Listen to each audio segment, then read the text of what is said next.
kembali menyapa teman-teman untuk belajar di rumah. Pertama, Bu Ida ingin mengucapkan terima kasih kepada Mama dan Ayah yang selalu istiqomah setia mendampingi anak-anak belajar di rumah. Dan juga untuk teman-temanku yang selalu semangat. Oke, teman-teman.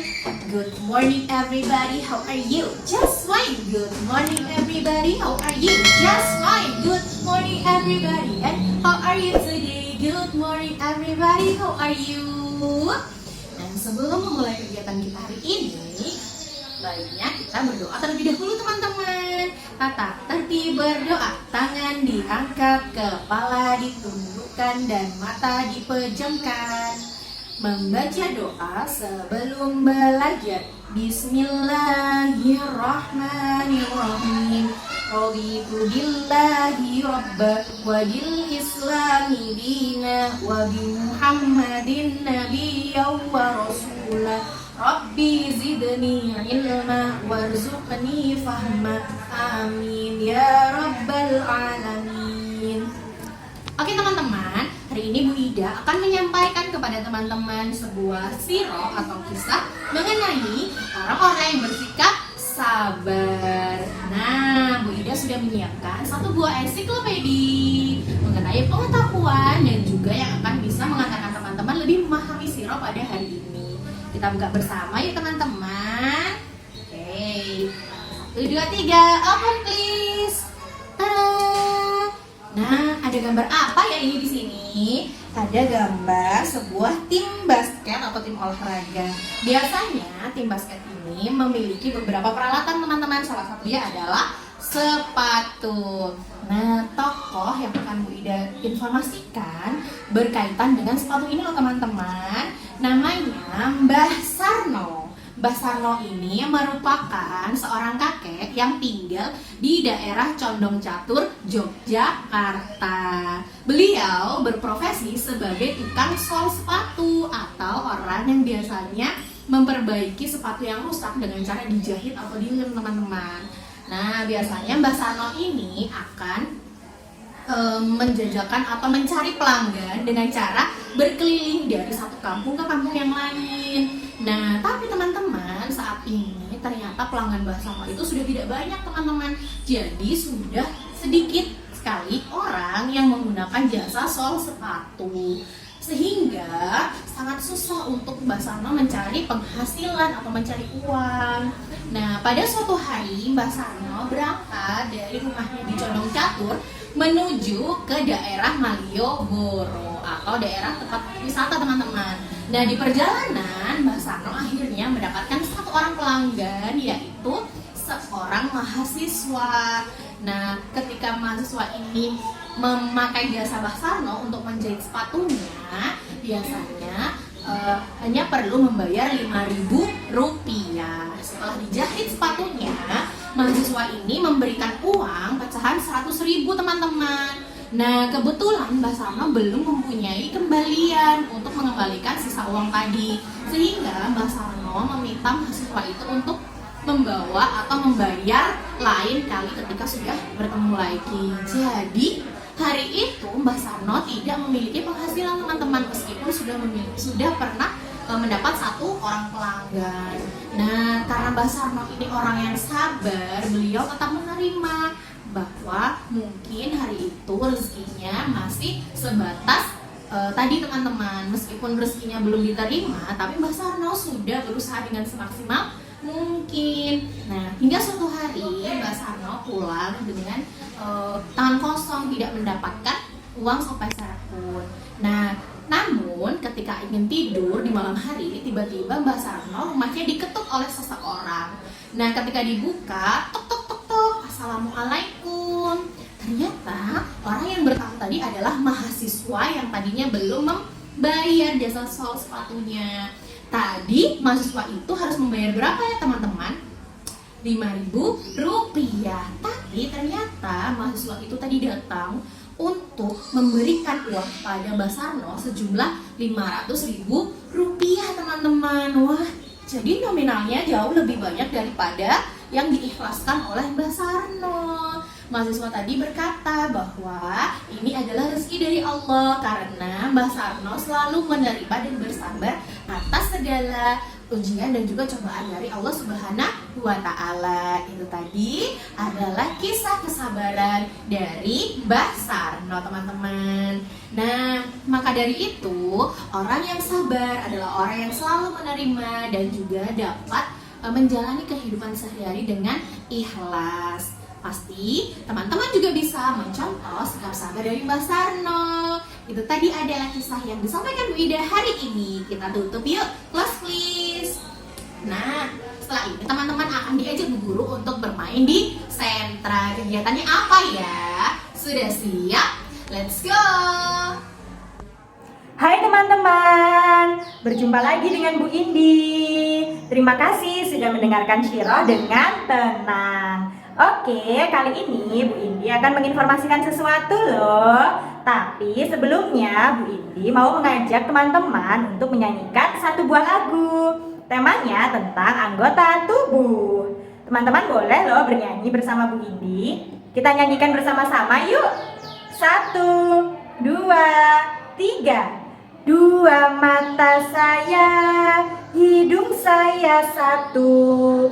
Dua kaki saya pakai sepatu baru. Dua kuping saya yang kiri dan kanan. Satu mulut saya tidak berhenti makan.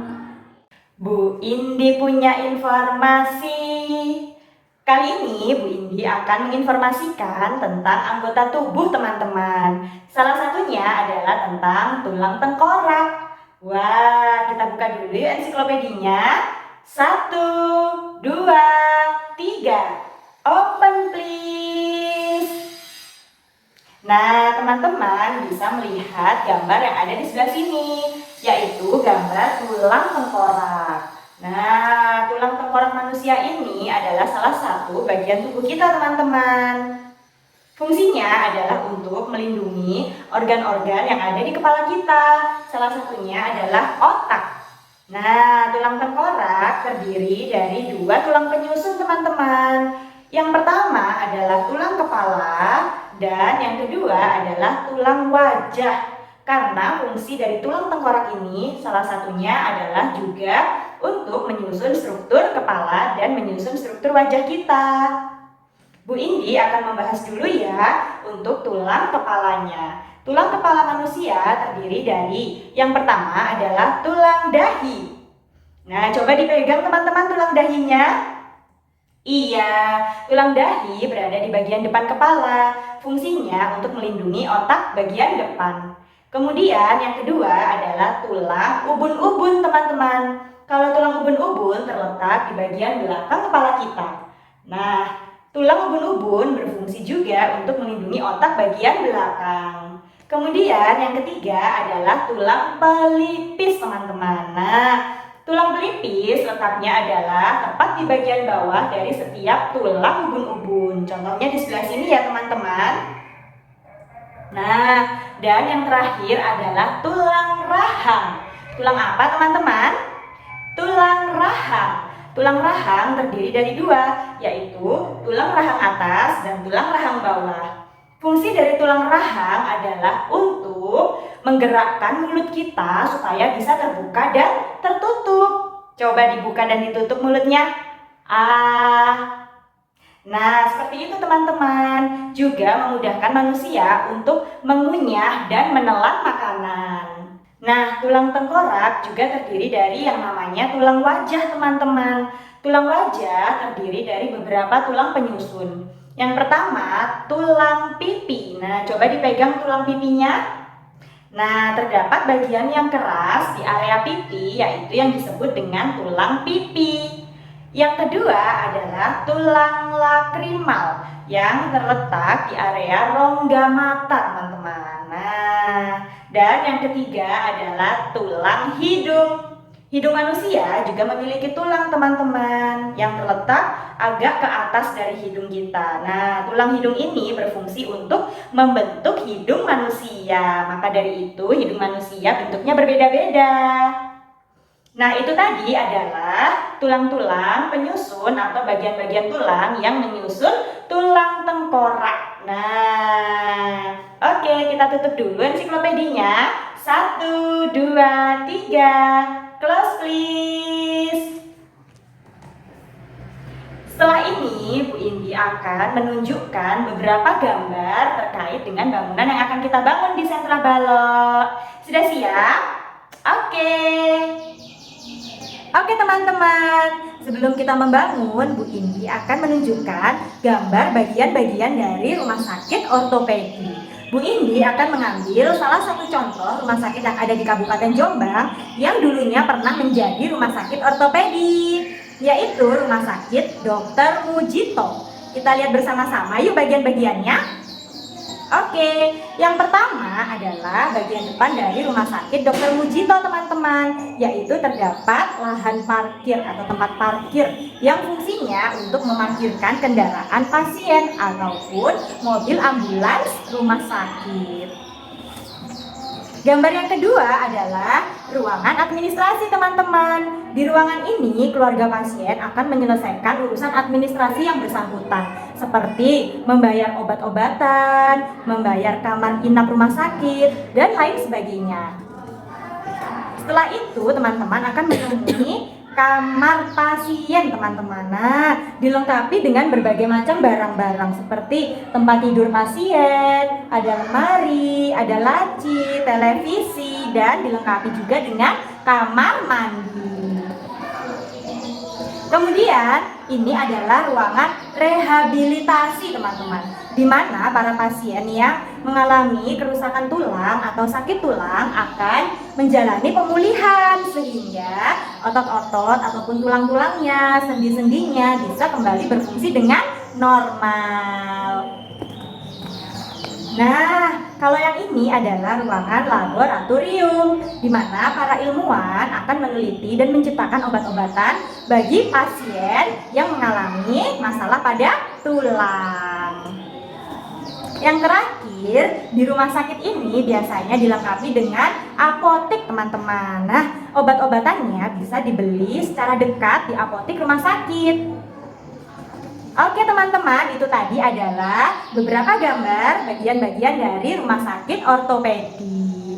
Oke, sudah siap membangun? Siap? Let's go! Nah teman-teman, di sini Bu Indi sudah menyediakan atau membangun bangunan rumah sakit ortopedi. Yuk kita lihat lagi apa saja ya bagian-bagian yang ada di dalamnya. Yang pertama, tadi teman-teman melihat apa? Iya, tempat parkir yang berfungsi untuk memarkirkan kendaraan seperti mobil atau sepeda motor keluarga pasien. Kemudian terdapat ruang tunggu dan ruang administrasi yang berfungsi untuk para keluarga pasien menyelesaikan administrasi yang bersangkutan seperti pembayaran obat atau pembayaran kamar inap. Kemudian teman-teman mulai memasuki kamar pasien teman-teman. Nah, di dalam kamar pasien terdapat beberapa perlengkapan seperti tempat tidur pasien, lemari, dan lain sebagainya. Kemudian di rumah sakit ortopedi juga disediakan ruangan rehabilitasi yang fungsinya sebagai tempat para pasien yang memiliki masalah pada tulang, sendi, dan otot untuk menjalani pemulihan dan penyembuhan. Kemudian ada juga ruangan laboratorium teman-teman, di mana para ilmuwan atau peneliti menciptakan atau membuat obat khusus untuk para pasien yang mengalami masalah tulang. Dan terakhir teman-teman bisa menemui apotek yang biasanya sudah tersedia di beberapa rumah sakit seperti salah satunya rumah sakit ortopedi teman-teman, sehingga memudahkan para keluarga pasien untuk membeli obat. Nah, itu tadi adalah bangunan rumah sakit ortopedi atau rumah sakit khusus untuk tulang. Nah, teman-teman bisa menambahkan ruangan yang lain seperti kamar mandi atau musola. Oke teman-teman, sudah siap membangun? Siap? Aturan bermain di Sentra Balok. 1. Balok untuk membangun. Teman-teman juga bisa membangun menggunakan alat-alat yang tersedia di rumah seperti Lego atau dari benda-benda lain yang ada di rumah. Yang kedua, pastikan teman-teman membangun dengan fokus dan tuntas. Yang ketiga, jangan lupa untuk recalling bersama mama dan ayah di rumah. Oke teman-teman, Bu Indi percaya teman-teman pasti bisa dan membangun sesuai dengan kreativitas teman-teman sendiri. Selamat membangun teman-teman. Oke teman-teman, kegiatan kedua kita hari ini adalah mewarnai, menggunting, dan menempel bentuk rangka manusia. Sebelumnya, Bu Indi akan menginformasikan alat dan bahan yang akan kita gunakan ya teman-teman. Yang pertama, Bu Indi sudah menyediakan LKPD atau lembar kerja yang akan teman-teman kerjakan.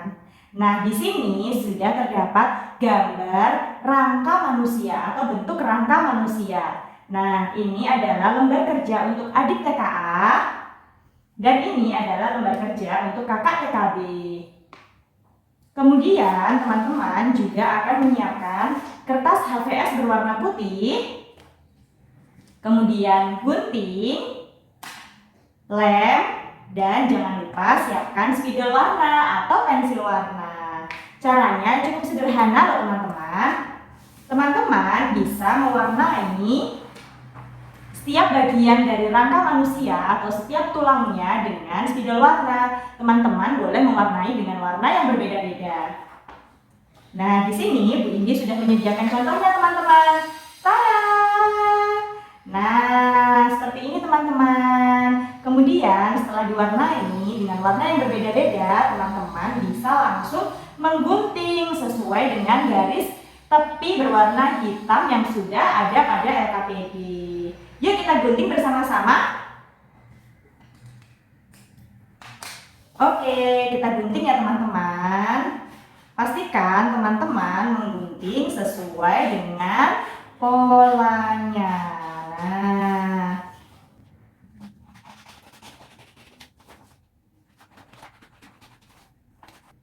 Nah, teman-teman, setelah digunting, teman-teman bisa langsung memberikan lem pada bagian belakang. Kemudian, teman-teman bisa langsung menempelkan pada selembar kertas HVS putih. Jangan lupa teman-teman menggunakan lem secukupnya. Kita berikan lem ya teman-teman. Oke. Nah, setelah diberikan lem, teman-teman bisa langsung menempelkan pada selembar kertas HVS putih teman-teman. Tada! Potongan bentuk rangka manusia sudah jadi. Jangan lupa teman-teman bisa memberikan nama. Oke, cukup mudah kan teman-teman? Bu Indi percaya teman-teman pasti bisa. Selamat mencoba. Alhamdulillah, hari ini teman-teman sudah berkegiatan di sentra balok. Sebelumnya, Bu Indi mau merecalling dulu ya teman-teman. Sudah membangun apa kita hari ini? Iya, membangun rumah sakit ortopedi. Ada bagian-bagian apa saja ya di dalam rumah sakit ortopedi?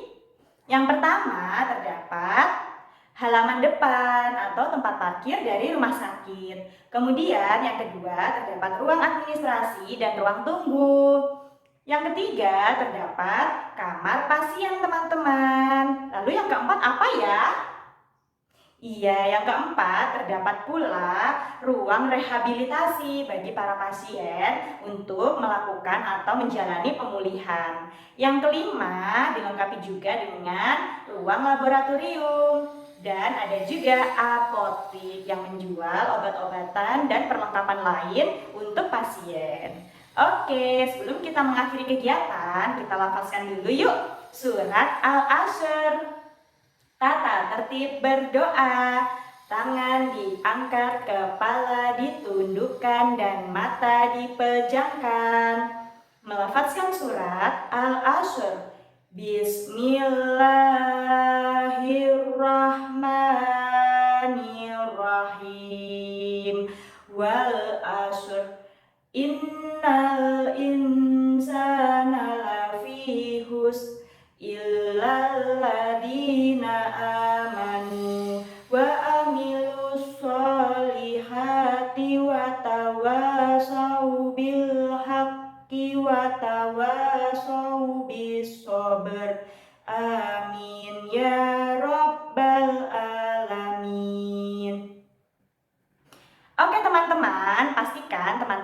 dan selalu mematuhi protokol kesehatan 5M. Mencuci tangan dengan sabun, memakai masker, menjaga jarak, menjauhi kerumunan, dan membatasi mobilitas. Sampai berjumpa di kegiatan selanjutnya. Wassalamualaikum warahmatullahi wabarakatuh.